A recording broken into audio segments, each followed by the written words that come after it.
Hello, ladies and gentlemen, and welcome to episode 15. I had to look in the corner to see what it was so I didn't mess up the pilot again. So it's not just me. Episode 15 of Capes and Commentaries. I am your co-host, Nathan Kennedy, joined as always by Tyler Baker. And this is a gloomy Saturday. I think the entire weekend's going to be like this. So what better way to spend our afternoon than to watch an episode of The Spectacular Spider-Man. As you said before we started to record, probably the best animated version of Spider-Man. Yeah, hands down. I love Amazing Friends and the solo Spider-Man show of the '80s, but I don't have that kind of fondness for the '90s series. I never wanted to give the MTV series a shot. The MTV one was not. Yeah, it just looked like shit. And I wasn't even going to bother. And the Ultimate Spider-Man series, Jesus Christ, man, I was ready to, throw a brick through the TV after watching. I don't know how far I got into one episode, but I hated Drake Bell as Spider-Man, all the silly chibi shit, and it was just it sucked too because a lot of the visual designs look great, but God, they just showed just one big vagina. Like no one's a badass. It just sucks. Everyone's just a big pussy in the show. Man. But no, yeah, it's I love this show. I watched it when it was a regular show. And I remember kind of being off put by the animation style when I first saw the trailer for it. I'm like, But then I appreciated the Steve Ditko nods that were done in the trailer. I'm like, okay, it's not what I would have hoped initially, but it's not too bad, and the animation style looks pretty good. So I wasn't like super pumped, but I wasn't dismissive of it. And I caught the, I think it was the Vulture episode was the first one. I missed the very first episode with the Lizard, and I caught the tail end of the Vulture episode because, God, this was like in the late 2000s where it was hard to try and figure out when the show came on. Like, I mean, it's kind of that way now. I wish. Well, at the same time, too, times have changed, and now with Hulu and things like that, you don't really have to be there. You can just catch it the next day, and it's there to watch. But I don't know why they would keep doing that with these shows. Is it just their intent to kind of just put the nail in the coffin and just go ahead and kill it? Because, most of the, as I'm reading here, because I wanted it to be like, how many episodes? There's only 26 episodes of this show. I honestly felt like that there were more. And it says here that they wanted to reach 65, but we only got the 26. And the reasoning for this is the ratings for season 2 and the sales of the DVDs, which, it goes back to what you were talking about. You didn't know where to find it. Plus, they moved it to Disney XD, and I can't even think of anyone that has that channel at all. I don't think I've ever known anyone that's had that channel. I've come across it a few times, but it's because I haven't had cable in like the last 3 or 4 years because I don't have a reason for it. But I do remember having issues trying to find it because I caught it on Saturday mornings like at 10 or 11 o'clock before I'd go to the gym and would watch it. And then at one point it just stopped playing that time slot. And I didn't watch that, whatever channel it was, enough to figure out, okay, hey, Spectacular Spider-Man, new episodes, moved to Friday nights at 8 o'clock. It just, I don't know, I feel like as a kid, when you either had to use TV Guide or the newspaper or the preview channel, which I know a lot of cable services still have, like the preview channel where you'd see what's coming on. But it just felt like it wasn't hard to miss a new show back when we were kids. When the Batman animated series, they were advertising the hell of it. X-Men, the Spider-Man '90s show. It just felt like it was a lot more easier to find something if it was being moved or something like that. But for the most part, they found the slot and they stuck to it. And I hate that in more recent years, probably in the last almost 20 years. I mean, they pulled that shit with the He-Man cartoon and then say, oh, well, no one seemed to like it. Well, you're not taking into consideration, you pricks. You keep moving it around and I'm advertising it. And Well, plus, yeah, I don't understand that mindset. It's almost like they don't want it to succeed, so they're doing everything they can to make well, and sure that it I doesn't. also heard something along the lines too that Disney took over the rights to do a Spider-Man animated series and wanted to do their own take, which is why we got that shitty Ultimate Ultimate Spider-Man Spider-Man. cartoon. Yeah. Yeah, so and I've heard others. I haven't talked to too many people about this show because some of them they're aware of it, but haven't had the uh, incentive to sit on their ass. Give it a shot. Don't talk to me about it. Watch it. Well, I mean, You know? that's how I got into the show was because of you. You're like, hey, check this out, and I think around the time that you did, I want to say the complete first season had been released on DVD, so I went ahead and picked that up and watched it. And then at that point, it's like, all right, well, where's the second season? And then, oh, okay, they're doing. And I hate this too. I understand why they do it because of pricing and how kids are, but as an adult that is enjoying these animated shows, I hate that they do it the little volumes. Well, here's 3 episodes on a volume, and Yeah. and sometimes it's overpriced. You know, it's like here's the $20 for 3 episodes. Like, no, thank you. I'll wait until inevitably you put it all together, probably for a cheaper price. And that applies to everything. I'm gonna go on a little mini rant. I hate when a movie gets released on Blu-ray. You know, they did this all the time. Nothing on it, and then a couple years later, 5 years down the road, here's this mega ultra super collector's edition.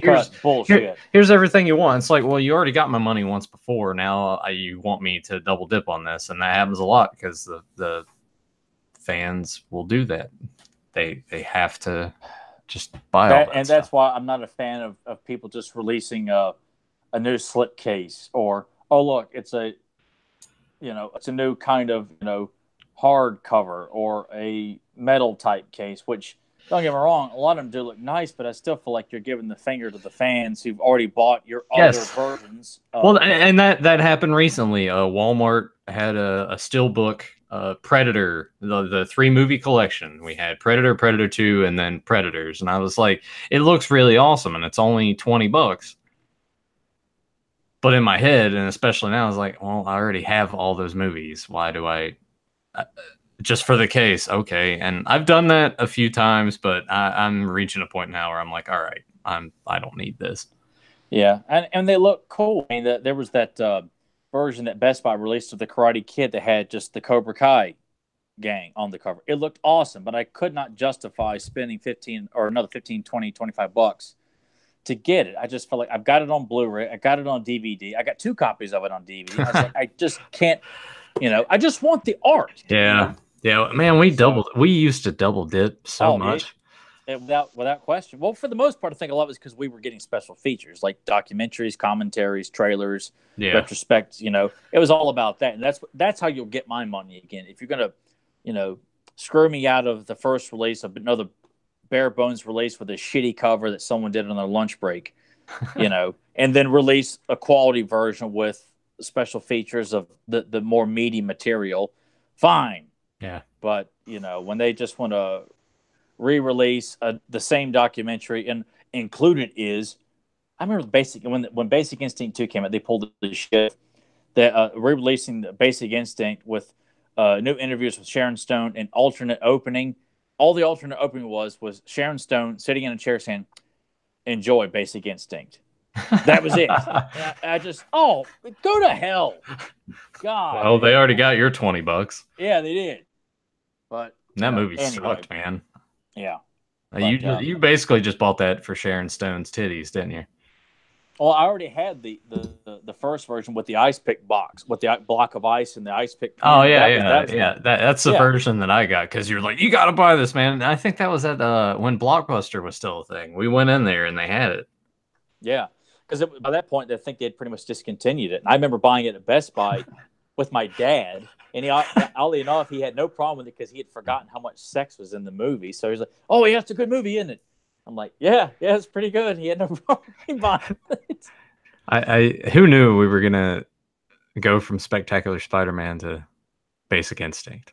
Well, I just say it's Eh. like it's just guys hanging out, and guys will ramble on. But we are here to discuss market forces, the first appearance of the Shocker, and we'll kind of get into a little bit more about the differences of his introduction, which I don't know if Nathan's aware of, but Well, I'm just gonna say once again too, no links for this down below. Apologies. You can buy the episode on Amazon or iTunes. I would highly recommend the Blu-ray, the entire both seasons, all 26 episodes, like $23 as of this recording. So pick that up. This is a really fun show. yeah, it's a show that it shouldn't be like just checked on online. Like it's a show that any cartoon fan, definitely Spider-Man fan or cartoon enthusiast, it's a quality show. It's an A+ show, Yep. A+ with extra credit. And So I'll give some greetings to Jake Juggalo and SSJ Metz. thank you for joining us. Glad you got out of bed, Mitz. Thanks for keeping me up late. So Nathan, are you ready? And we'll get started here. Yeah, let me get my window pulled up. Which, by the way, I just want to specify too. I have the complete first season here on DVD, and then I've as got I all mine are said, broken up. They're all broken up you got volumes because I was those buying it as shitty they were coming volumes. out. Yeah, But it yeah. looks cool on the shelf. It does, but at this point, man, we got to start saving space. I don't want. Yeah, and I'm for that because I don't like to. I don't. Nathan was over here not too long ago and said that, man, your Blu-ray collection's small. I'm like, there's no more Blu-rays I need to buy. If it's a really good movie or something that hasn't been released yet, I'll buy it. But for I mean, Infinity War came out this week, so oh man, I might watch that this weekend. oh boy, my nuts are just oh, they're just wound up so tight over that. God, I tell you, man, you watch this series and you just look at man, how pussified they made the Marvel Universe with these movies now. They're just shallow, or they're just shells of what they should be. They're not badass. They're just there to entertain the kids. They're not there to. I've said it 27 times already. They're not for us anymore. It's for it's for the general movie going audience who will play on their phones and shine their flashlights down at us and say, "What are you talking about?" Yeah. I got every right to use my phone during the movie. I think we're still a little bit bitter about that. Anyway, we got every reason to be. You wanna give us a countdown, sir? Yeah. Yep. 3, 2, 1, action. Great atmosphere here. Setting the stage for a on the road heist. I mean, this plays so well. Is like this could be a movie. This could be the opening for a Spider-Man film with this heist. Breaking into this security truck. Very, very cool. But when this episode aired, I remember because I've always been a fan of the Shocker. I love the Shocker, and for some reason, I probably due to how he's portrayed in current comic books, they just don't know how to. It's like some people just look at the Shocker as like this sixth-rate villain. I'm like, dude, no, the Shocker's a badass. In his first appearance, he comes in and kicks Spider-Man's ass. But I remember when I saw this, though, like, it's Montana as the Shocker. Montana is one of the 3 enforcers for all Spider-Man fans. Of course, you know that. But for those who don't, he's a member of the Enforcers. He is not the Shocker. Herman Schultz is the Shocker. And I remember when I watched this, like, wait, what? Yeah. Like, it just kind of made me, like, threw me back, like, if people they're watching us live wondering why I'm doing this right now, the intro's going, and I like the theme song. It's a catchy theme song. Yeah. It's a very eye-popping intro that really plays up the spectacular Spider-Man.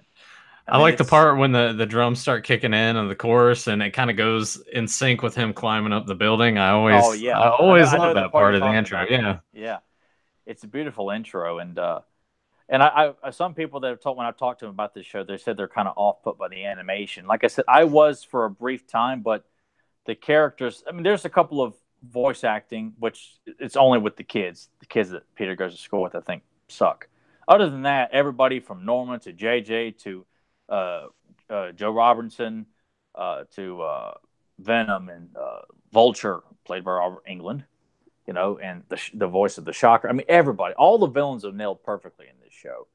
And seeing moments like this of what Peter goes through living with his aunt and stuff that you expect to see that's right out of the comic books, this kind of dynamic. I just imagine that because he's like, I'm not decent. Maybe in her head, she's probably like, he's probably beaten off. I figured Aunt May is just like depicted. Sally Field's Aunt May have pictured that or thought that, but Aunt May in this, or like in the comics of the 60s, 70s, and 80s, probably didn't know what masturbating was. In my opinion. Oh, come on, she would have had to know what it was. Nah, I just can't picture her like, well, dear Peter, he's in there an awfully long time, bopping the baloney. I just can't picture her doing that. Did you just call it bopping the baloney? Yeah, it's a reference to National Lampoon's Vacation. Oh, okay. Yeah, didn't just make that up. I can't take credit for that. But I mean, the show, it does take a few liberties and changes dynamics, like setting up Eddie and Peter as buddies, which is not true to the comics. Setting Montana as the Shocker, not in the comics. But they make it work. They make it work though. Like Ox here is, and they change Ox's look. They make him look like a Hispanic guy in season 2, but here looks like a big black guy, which is right out of the Ultimate Spider-Man comic books. Which I was fine with that, but they seemed like they kind of changed his look. Like, is he Hispanic? Is he black or what? But and what's cool about this show is we're seeing Norman here talking. Is they do? Go ahead. Oh, I was just gonna say I like through this episode and as it goes through the show that he's always just kind of taking jabs at his son, which is the character that's the whole relationship that Harry and Norman have in the comics as well, and they do it so well, and it goes on for so long, especially through all the Goblin episodes, and I remember watching the show too. I'm like, oh, they're tweaking this and tweaking that. And I was like, okay, maybe Harry is going to be the Goblin, just because they were really pushing it. And then in the season 2 finale, and you do officially find out it's Norman, you're like, they did a good job of throwing you curveballs because they're really hammering in that Harry could be the Goblin.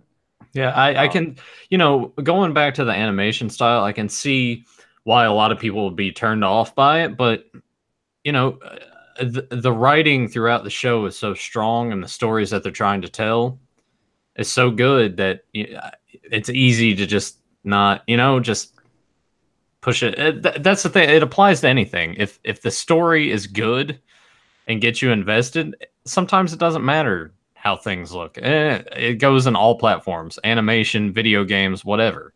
Graphically, a video game could look kind of terrible, but if the story's good and it's there, then that makes up for the shortcomings of its style. Well, I mean, and too, like I think the animation style, like the characters look a little simplistic, and that's the way I would try to describe it to somebody who's trying to familiarize themselves with it. But really, like they doesn't look cheap. It looks just simplistically, like Peter, like there's not a whole lot of definition to people. Like JJ's face has got, cheekbone definition. He's got the facial hair, but Peter's face, they have like the kind of like beauty mark on his face or something like that, but it's simplistic, but it's not, it doesn't look really cheap and shitty like, Thundercats Roar or the new She-Ra cartoon. Any opportunity to slam those new cartoons, because this, even though it's not as super detailed as like the 90s series or even the shows of the 80s, it still looks very polished. It looks good. And, of course, all the Spider-Man stuff looks damn good. I mean, and I love this. I was so excited. Of course, when you see Marco there in the green shirt, like Sandman, and like Hearn, like, all right, Rhino, too. Like, I liked setting up these guys as buddies and that they were, thieves before they become supervillains. Like, this was cool. Like, I all this stuff would have worked in a movie as well. I just thought this was so building the universe that Spider-Man but you don't want Sandman to be sympathetic that he's just doing this for his daughter and all that stuff. Oh yeah, and then it's like, I didn't mean to kill your uncle. It was an accident. Oh, I forgive ya. Bullshit. See, both these guys are just out for themselves. They're your traditional thieves. They're out to kill Spider-Man, steal, and that's the way they should be. There should be no humanizing motive as to why they do what they do. Right. Bullshit. Here we are, the Shocker. Oh boy. Now, even though the animation and the style of it looks a little simplistic, once it's in action like this, it definitely shines. Oh my God, it's just one of the many reasons this is still the best Spider-Man show, because the action sequences, I mean, they're so dynamic. They're all over the place. A lot of great action poses. They really capture what you see in the comics with the bantering of Spider-Man and the villain of the week. Well, that's the thing. Like they do. There's a really good balance of him being the smart ass Spider-Man that we're used to seeing. Like Yeah, but it doesn't come off as yeah, obnoxious or yes, it's Josh Keaton who did the voice of Spider-Man / Peter Parker. It's next to Andrew Garfield is the best Spider-Man. I just think he nails both personalities so well. yeah. That And that first Andrew Garfield Spider-Man movie was good. The second one, not so much. it has its problems, it really does. But I told Nathan before, like I still like it because Andrew's performance was so good, and the Gwen Stacy death was just breaks your heart. So I can forgive it. It's not to say that it's the quintessential Spider-Man movie, but there's still some good merits in it, all because of Andrew Garfield and Emma Stone. But I like this in this episode too, because to me this is like a throwback to the first appearance of Shocker, where Shocker comes in and beats Spider-Man in the first half of the book, just like he does here, and then Spider-Man does come back and defeat the Shocker in a great finale. But it comes in and builds up the Shocker as a real threat. And there's just so much going on in this episode. You got him dealing with Shocker, the stuff with Norman, and then Aunt May and her bills. Like, there's just so many things going on. It's really good that they managed to have all these different little bits intertwined with the main part that was going on and cram that all into about 20 minutes. And it doesn't feel like overwhelming or overstuffed with too much material, because that's what you see in the comics. You see Peter deal with stuff at work, stuff at home, relationship issues, and then, by the way, oh yeah, I got to deal with this guy's going to come in and try and rob a bank. So it's and I like this kind of idea that the big man obviously is Tombstone, and all these guys are low-level criminals. They're all kind of attached to Hammerhead, who's attached to Tombstone. And that was another curveball it threw me too, is when they keep emphasizing the big man. I'm like, okay, clearly it's Kingpin. And then you find out it's Tombstone. Oh, wow, that's really cool. Like, I wasn't expecting Tombstone. You always think Kingpin. But, and I like the little gag that's going to happen the rest of the episode, since he got trapped in a trash compactor, that people are just constantly going to make comments about how he smells. And that would make sense, because at least, I mean, this is a comic book after all, so that it's not super realistic, but within the world they're setting, this works with that level of realism, that even though Spider-Man is going through all this stuff, he still has to live that normal life. And yes, him still smelling like garbage and being pointed out by Flash Thompson. I like the fact too that, like, he's getting picked on, and in his head he's like, all right, things are going to be different, but he still hasn't really had this chance yet to get back at them. Things always happen that still make him kind of look bad. Like this, for instance, right here, like he's not trying to do this when he throws the ball back here in a second, but ends up hitting her in the back of the head, and he's like, I didn't mean to do that. Which is classic Spider-Man storytelling, because even though he definitely would have went through with this if Flash hadn't backed out, it works because he's letting his ego get to him here, because he knows that I can't really do this kind of stuff openly. Why, like earlier in the season or somewhere in season 1, where he wants to be on the football team, but then realize, you know what, I can't go out there and do all this stuff. People are gonna start taking notice. Like, how the hell has Peter Parker become a star football player all of a sudden? And that's when Harry comes in with the Goblin Green and all that stuff. So it just works that it keeps him from showcasing his strengths and talents that would really make people take notice. Like, how is it Peter Parker can start doing all this stuff all of a sudden? So it just works perfectly. I like how there was that newspaper article, Jameson to take a space shuttle, just kind of looming there in the background. I'm like, I like how there's just little touches of things going on that are eventually going to build to something bigger. The guys behind this show, they really wanted to build this universe and lay down small Easter eggs, letting you know what was coming down the pipeline. I mean, like Spider-Man fans would catch. I mean, it's just filled with, Foswell, Patch, with in season 2 when the Sinister Six is reborn. They have Cletus Cassidy at Ravencroft, but he doesn't talk. He's just sitting there in the circle with the Santa Claus, and I'm like, oh my god, we're going to get Carnage at some point, but we don't. But it was just cool to see that, and yeah, just that, like when Nathan said, the newspaper in the background, just so many fun nods because these guys really like Spider-Man. And they tweaked a few things, but it's forgivable. It's just like in any movie. Movies are going to get they're going to tweak a few things here and there, but if the overall package is still treating the source material with the best dignity, it's all passable. You still got an hour left. Come back tomorrow. Yeah. And I just love because these guys do show up a couple of times, and of course, in the oncoming episodes, they would become the Sandman and the Rhino in the next 2 episodes, and it's just fun to see these guys, gradually building up this feud with Spider-Man, just to have them come back as larger than life characters. I like how he has to sit and explain the definition of what he just said.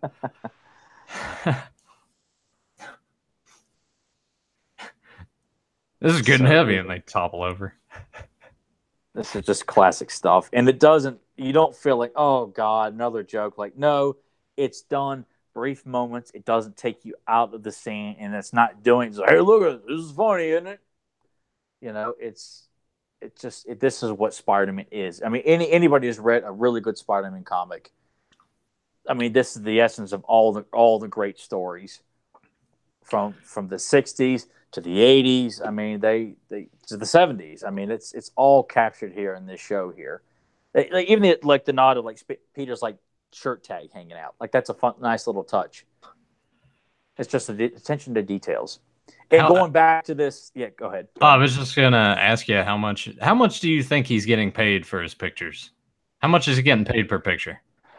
If he's making enough to where he can buy a new digital cameras around this time were not, and they still aren't that cheap. So we're looking at a good two. I'm gonna guess he gets paid about $300 per picture. I always figured, even when reading the comics as a kid, that when he's getting paid in any version, of course, as he gets older, I'm sure he probably the increase of pay because he's been with the Bugle for so long. But even as a teenager, I figured he's getting a pretty good, healthy amount of money, a couple $100 for each, picture. And I like this too. Yeah, this is cool. It's like, hey, we both like hot dogs with mustard. Hey, we work at the same place. We like hot dogs. You wanna come to my dance? Yeah, my high school dance, which we'll say that definitely should have been left out, Peter. I wonder how old is Betty? Probably just early 20s, probably fresh out of college, kind of thing. Yeah, it's a college age girl. Yeah, because in the comic she's already working at the Bugle, and Peter's in high school. I mean, they do have a bit of a romance too, but she ends up getting with Ned Leeds in the comics, I believe. So this just kind of the early romance stuff. And of course, she's in the 80s series as well as like a love interest as well. But I like that, because they kind of dance around this as well, as along with Mary Jane and Gwen Stacy, because Peter Parker has had multiple love interests throughout his superhero career / high school, college career, even Black Cat when she shows up as well, who's done very well. And I absolutely love this. Of a lot of the solo fights, this fight, I just thought in this abandoned theater, this is just kick ass. This would look so good in the movie. Yeah, so they won't do it because it's too good of an idea. No, and it's a shame too that in Spider-Man: Homecoming, they just name drop Shocker without actually showing us Shocker. I'm like, what the hell did you even bother to even mention his name for? I was so pissed off about that. Just one of many reasons I didn't like that movie. But lo and behold, we do get this is the best version of the Shocker we've ever gotten. I do like the one in the Amazing Spider-Man or Spider-Man Amazing Friends, Along Came Spidey. Because he's the villain in that episode. He's done pretty good. But this is probably the best that I've seen. I think giving him even though it's Montana, but the Shocker with a a very high Southern accent, it works. He comes off as a very intimidating villain, and it just looks cool, like this in this abandoned theater, just causing chaos all over the place. Yeah. Just letting these guys really cut loose and just do what we want to see. Just have these guys just beat the hell out of each other. And it just looks visually cool, like all the shots, the angles. And they do such a good job of playing Shocker up as a legitimate threat to Spider-Man, because I hate how he's just seems to be dismissed by not all Spider-Man fans, but I've heard it more than I felt is legitimized. Because there are some crummy ass Spider-Man villains, but Shocker ain't one of them, man. I mean, what do you think of Shocker when you went back and rewatched this as a villain? You know, as a Spider-Man fan yourself and enjoying the villains, what's your take on the Shocker overall in this interpretation? Well, I would say overall it's good, as you said, with them taking liberties. You know, him having the accent could be a turnoff to some people. For me, not so much.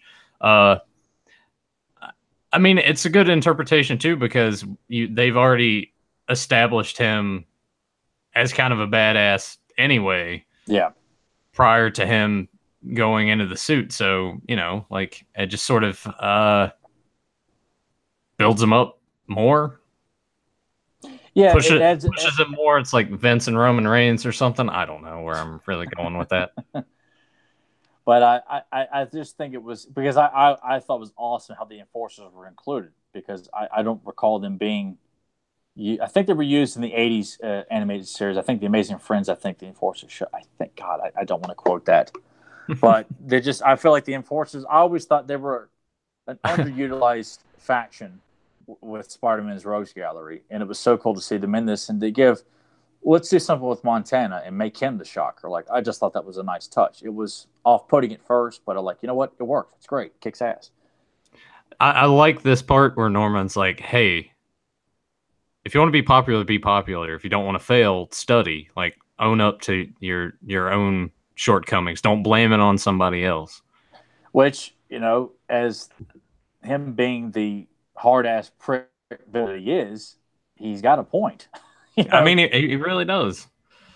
And I absolutely love the use of Hammerhead, because I loved him as a kid, and it was so cool to see him utilized like this as Tombstone's right-hand man and doing business with Osborn and using Osborn, you know, as a primary source for a lot of the villains that do show up, which, you know, I thought it worked for the show. And Tombstone is voiced by Keith David, right?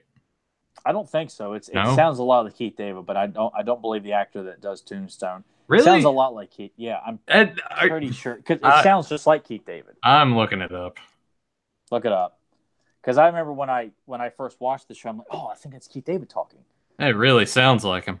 Yeah, because I had to double check it myself, because there's a let you verify it there real quick as we're talking, but I like this, you know, encouraging the creation of more villains. Obviously, we get the Sandman and the Rhino in the next 2 episodes, and Dr. Octopus will show up as an accident that happened at Oscorp as well. Not to say that all the villains that show up are due to like accidents or creations of Oscorp, because that would be a bit too much. But I like that. I think it ties a lot of things together. And I like this. Just like, all right, we're going to do this, but you need to save 10%. And I'm like, well, that's probably not going to be Dick. That's going to take him forever to save up to get a new camera.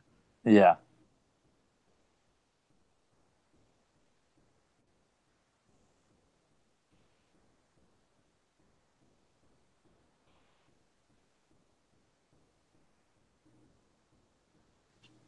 Their whole dynamic was done very well on the show too. Like they don't make her obnoxious. They don't. I like that. I'm still like he's done so many damn things. I'm just sitting here scrolling through. Yes, he did the voice for Tombstone. Ha! Where the hell did I read that it wasn't him? I bet it's even in here in the credits as well. Or Well, for did it some reason, already? because I thought it was Keith David when I first heard it too, but then there was something along the way that told me that it wasn't him; that it was another actor. Um, I'll stand correct on that because it sounds just like Keith David. But well, I'll be damned. But that was our first episode of Spectacular Spider-Man, and given that this, what? No, I'm just thinking about all the prior episodes, like how much we have jumped around. I don't know. Well, Hopefully we that's really not. have, and I hope I that's mean, not a huge turn off to anybody. I hope people weren't expecting us to just sort of go in order with this sort of thing. Also, hello to Tamara Shipper and JSP for joining us as oh well. yes, thank you very much. Appreciate that couple joining us there. I don't know. I kind of feel like keeping people guessing, like it would just kind of, as the mood always strikes us, like what we'll do like a few episodes of Batman, like we need to do this, and it's just kind of the excitement. I mean, if we were getting requests, that'd be one thing, but we don't Yeah. get the kind of feedback that we demand from our listeners. So if we were to get a request for more Batman or more X-Men or more Amazing Friends, whatever, we could honor that. So, but I don't know, like, and I talked to Nathan. Is like I want us to try and tackle an episode of the Rambo animated series, which is not a superhero cartoon, but it's exactly like GI Joe. So we might try and do that. We're breaking our own rules here, people. So, I mean, I I feel almost feel like like our purpose is like to let people know, we should just rename the show. God. Yeah.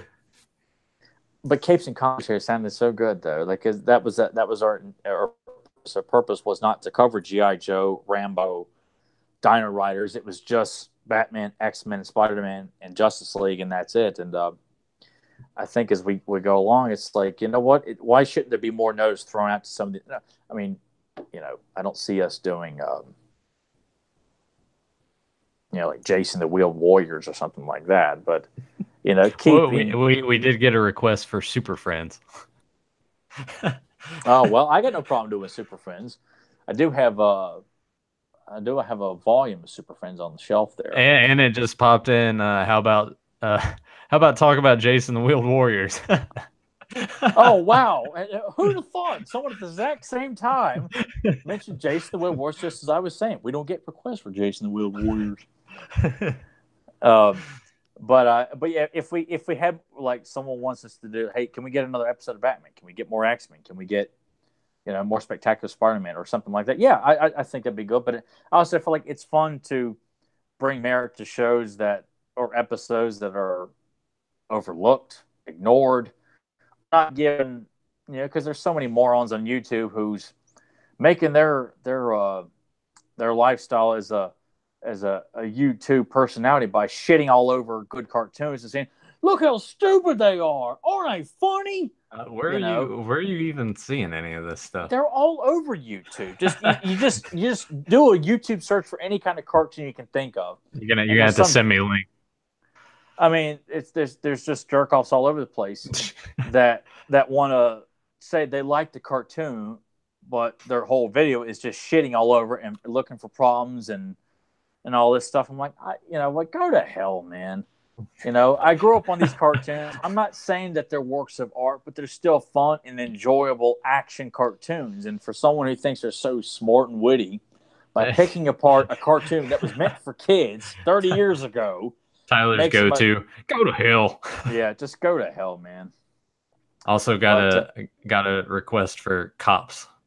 Yes. Oh, Cops. Yeah. But he said or Cops and kind of with like a laughy face and Mask. Yeah, I mean all of these are shows we're probably gonna touch on. Yeah, it's gonna happen. But if people are interested in that stuff, hell yeah. I mean, why? If we've already branched it this far, I think as long as we keep it with action-oriented cartoons, we can feel like, our fan base knows us by now. They know what we like. So I don't think it's a stretch if we include Brave Star, if we include Cops. And if they don't know what you like, just look behind you all the time.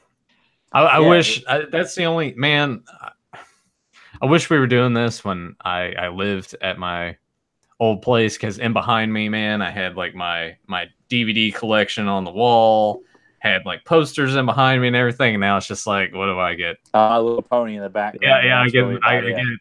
get Emily's This guy's desk. got balls, man. Yeah. He's got a pink pony in the background there, and I've got a wall of Arnold behind Yeah, me. I'm waiting. I'm just waiting for new listeners that check us out to just be like, why is he a brony? Like I expect that, but once again, specify it's not mine. It's my girlfriend's. Yeah.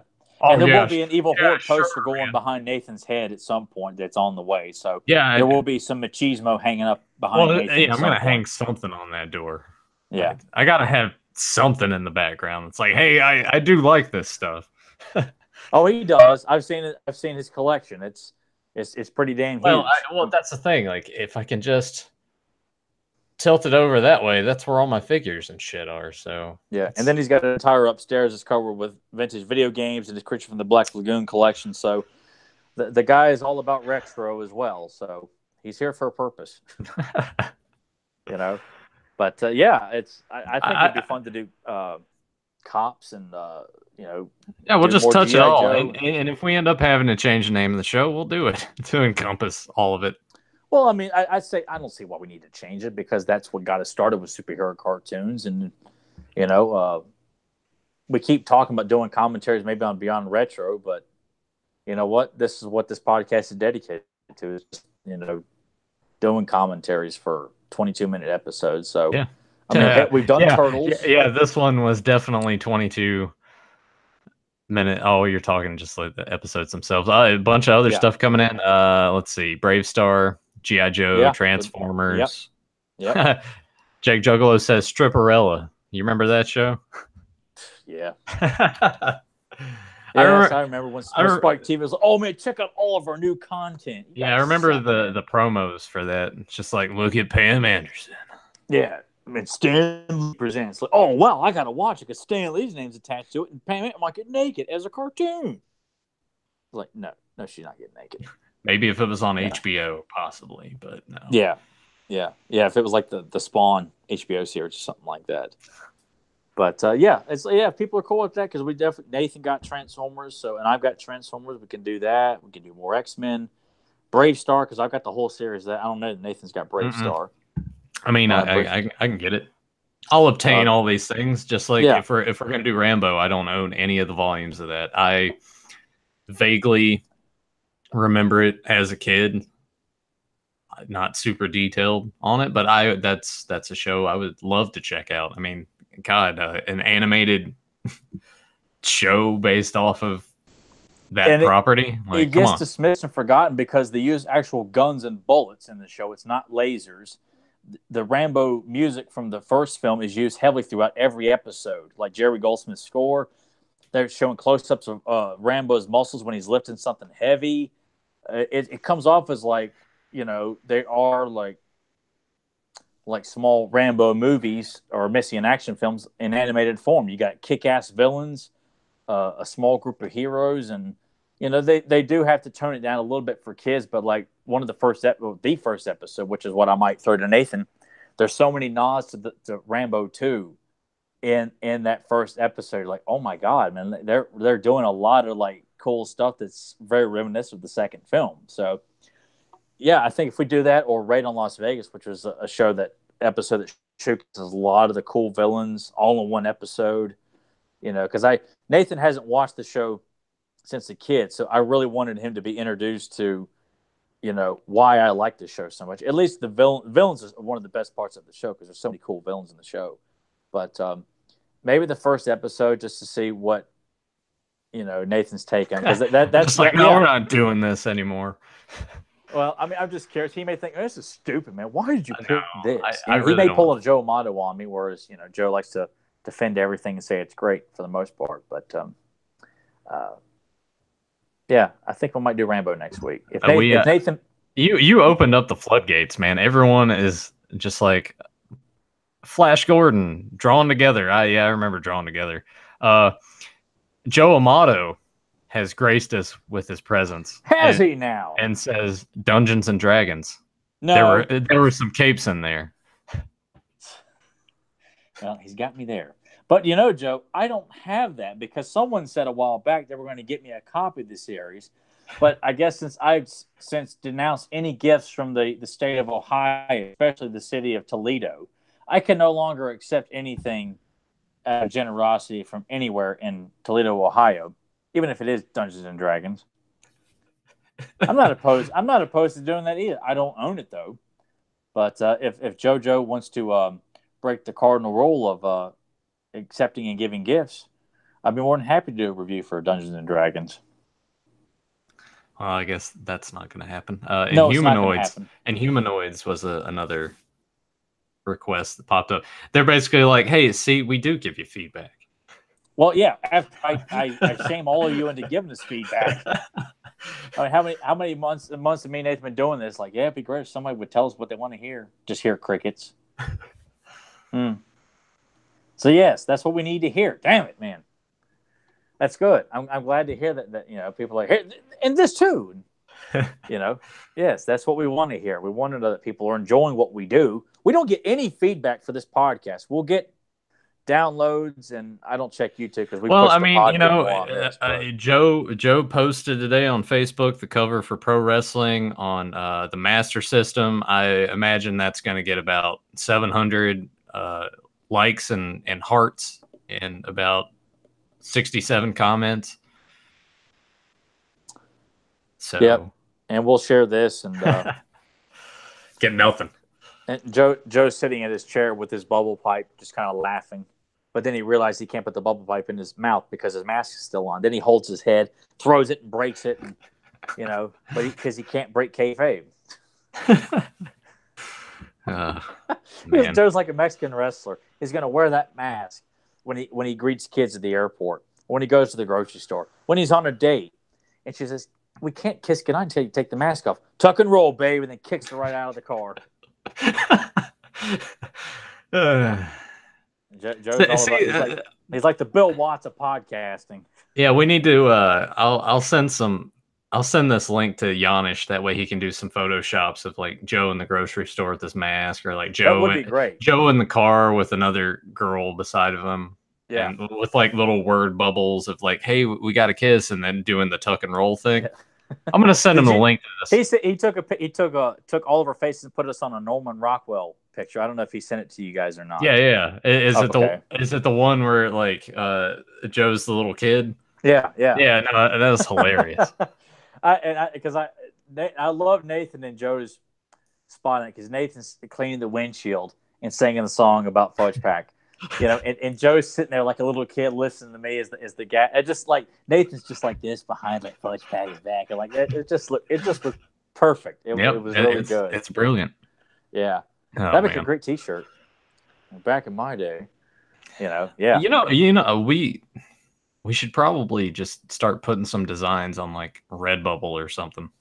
That way, if people want to buy Beyond Retro autographed tank tops from Tyler, then that would be cool if we had some sort of design we could put on Redbubble and just give it all to Joe. Like we put together something, let Joe post it. Joe can keep all the proceeds, you know, so we can, you know, go to McDonald's and get it like a wholesale box with the straws there.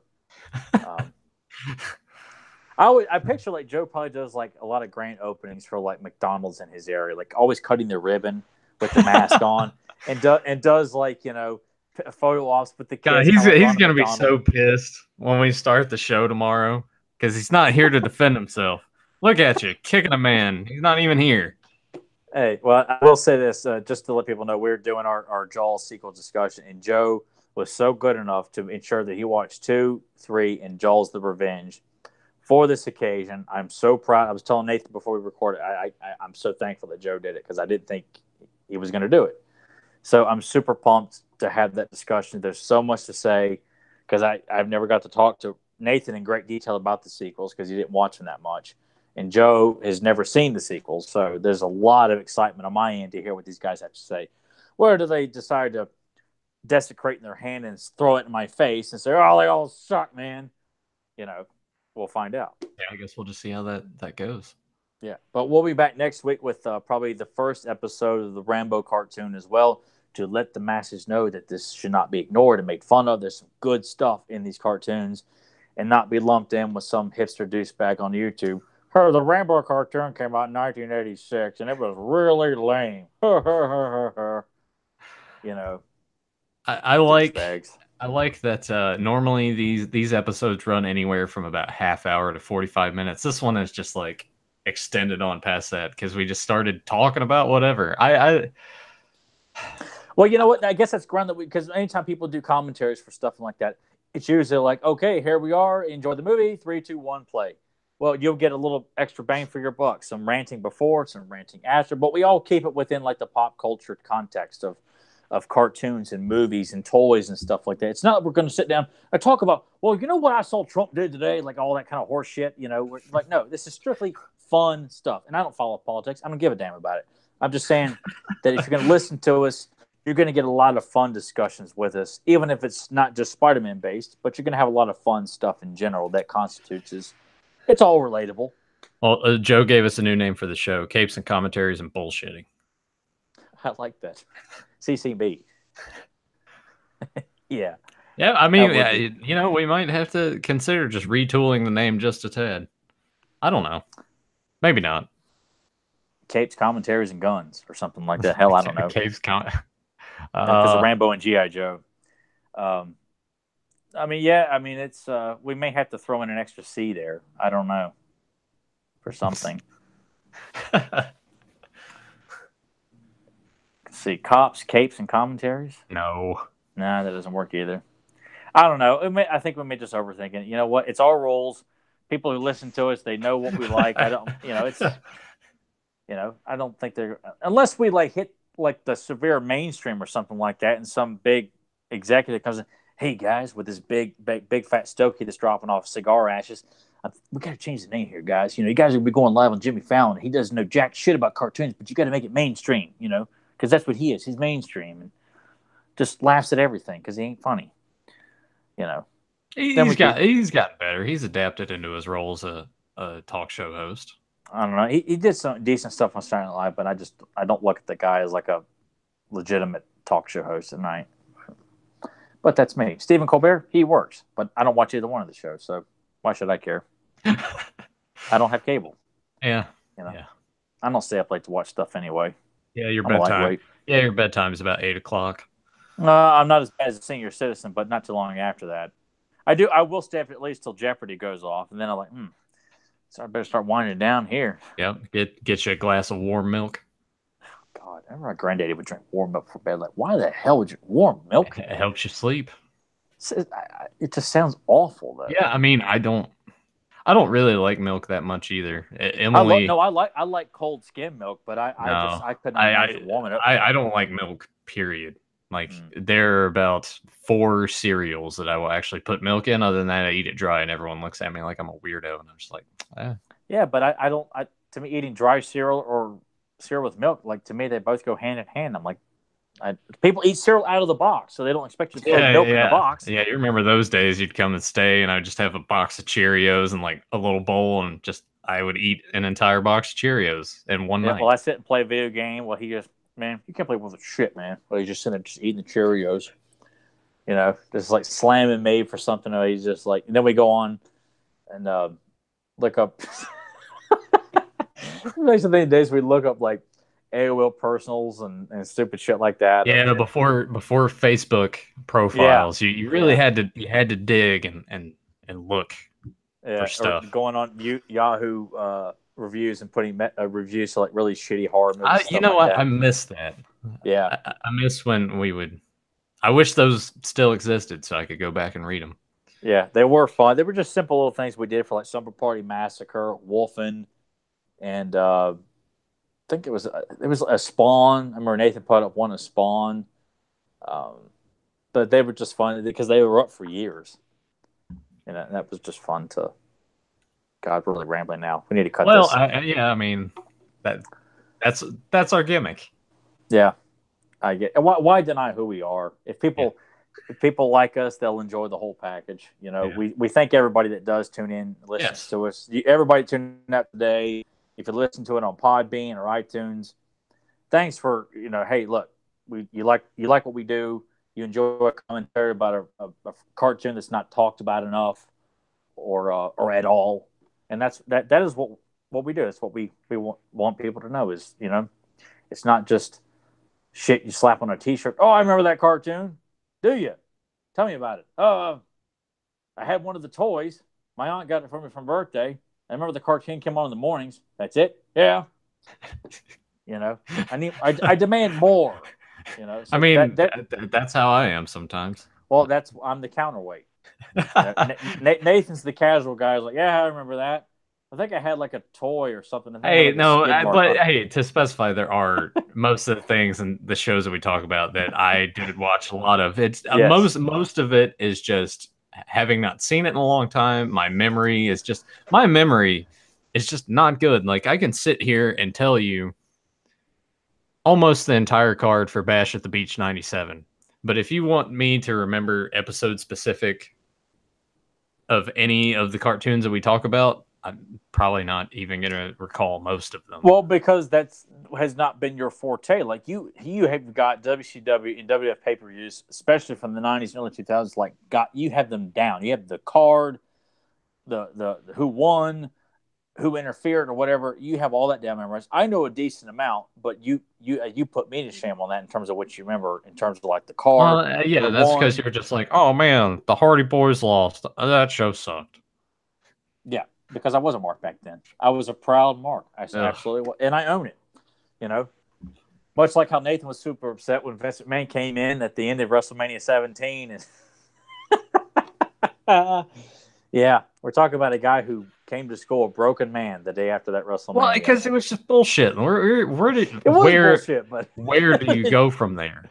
Yeah. And I mean, it was evident as we went into the summer in an invasion. Like people did not want to boo Stone Cold. They just didn't. They liked him how he was, and they wanted to try to switch it up and change it, and it didn't work. It provided some good comedy with him and Kurt Angle trying to vie for the affections of Vince McMahon, but just overall didn't work. And what happened? They turned him back into that old character again. Go figure. Just for one night, and then he goes back to, I'm the leader of the invasion. Like, what bullshit.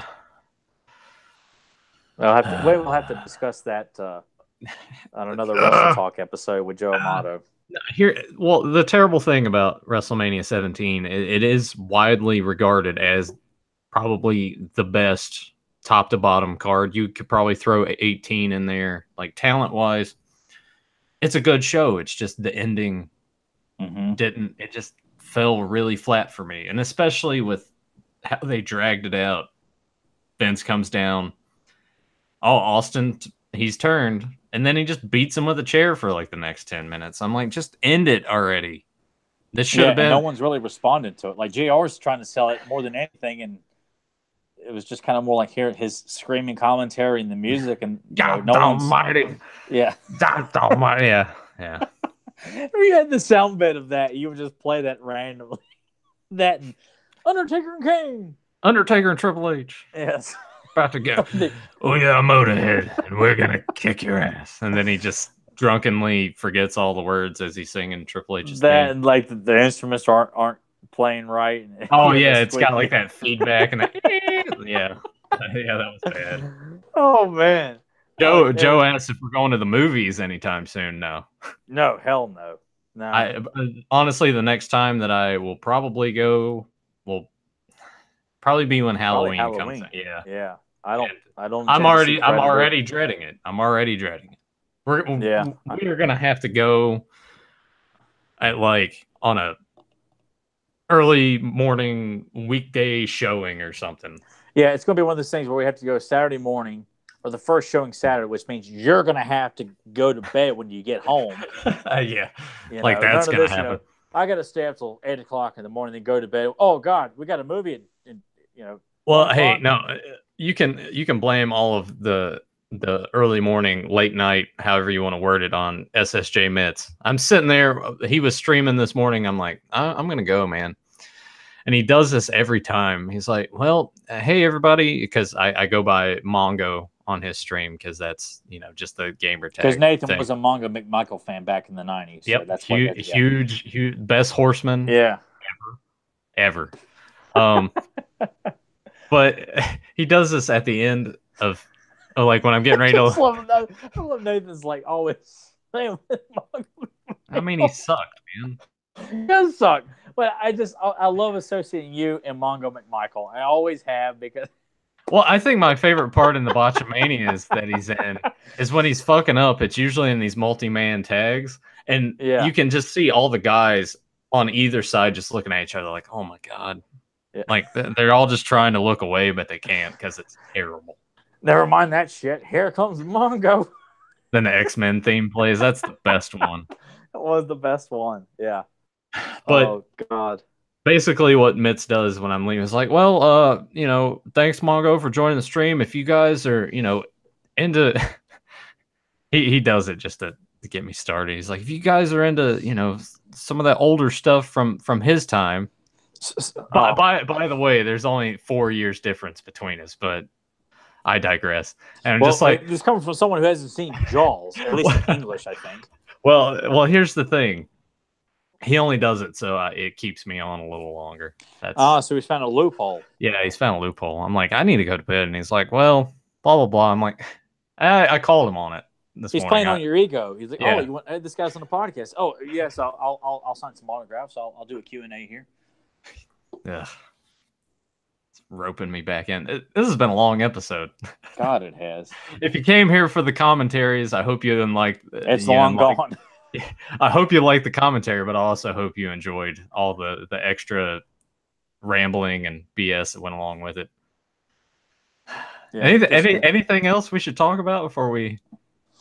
I think we're good because I'm ready to put the hammer down on the Jaws discussion tomorrow and discuss the first episode of Rambo next week for Capes and Commentaries, and then I will say probably after that we'll probably owe ourselves to go back to Batman. And do a animated series after that, and I need to get back in touch with James E. Talk, but he's getting ready for PowerCon, which is next weekend. So we probably won't, and that's probably my fault because when he was supposed to join us, I forgot, and I think James forgot too. It happens. We got to get him on at some point. We need to bring Danielle back to do our '89 commentary. So we do have some fun stuff, but after Rambo, maybe we should go back and. To what got us started, which was Capes and Commentaries, and we'll do a Batman animated series episode. And by then, the name probably would have changed. Yeah, so we need to at least kind of honor why we call it the podcast. We'll do that in 2 weeks. All right. Yeah, so Rambo next week, and then back to the animated series of Batman. We'll figure out what we'll do then. All right. Well, there we have it. Thanks to all of you guys for joining us live in the chat. That was pretty awesome and giving us. Thanks for the feedback as well, people. After he guilted you into after everything. I shamed you all. But if you are new to the channel, make sure you hit subscribe, hit that bell so you get the notifications like these guys did, and you can come join all the craziness in the live chat. Check all the links down below. We got the audio archive, so you can check us out on Podbean. Look for us on iTunes under Pop Culture Network. If you are listening to us through those, give Beyond Retro a search on YouTube. All this is working up here as I'm saying all these things. That's why it kind of like stops and starts. I'm like, I just need to get like a VHS tape. You kind of have to kick them a little bit. Yeah, take it out, and blow on the tape, shake it over, put it back. I really need to just get a note card that kind of has it written down in a bullet point way, so I don't. Yeah, you're still stuttering and stammering at the end there. No, it's not as bad as it used to be. Talk man making fun of Texas Tornado. I went back and watched some of those older episodes of Beyond Retro that we did, where I did the intros and things like that, and I was like, "Yeah, I've gotten better and a little more behind the mic because some of those I'm just like, oh, that was rough." Yeah, you're kind of like Garth in Wayne's World when Wayne leaves the set. Like, Joe, did you ever see that movie Scanners? Oh man, good stuff though. Hope everyone enjoyed it, and we encourage you, not just people in the chat room, but you listen to this at some point, reach out to us on Facebook or on iTunes or Podbean or something. Let us know you want us to do more Batman. You're tired of our '80s bullshit or whatever. Anything. Talk about new cartoons. Oh no, you can go to hell on that one. Go to hell. Yeah, you go to hell. You go to hell and you die. Go to hell with your yuck fest. Yeah, your Yuck Fest and your Zima and your hula hoops and your Dan Vogelberg and your Pac-Man video games. Before we go, I was going to mention this on Beyond Retro tomorrow, but whatever, who cares?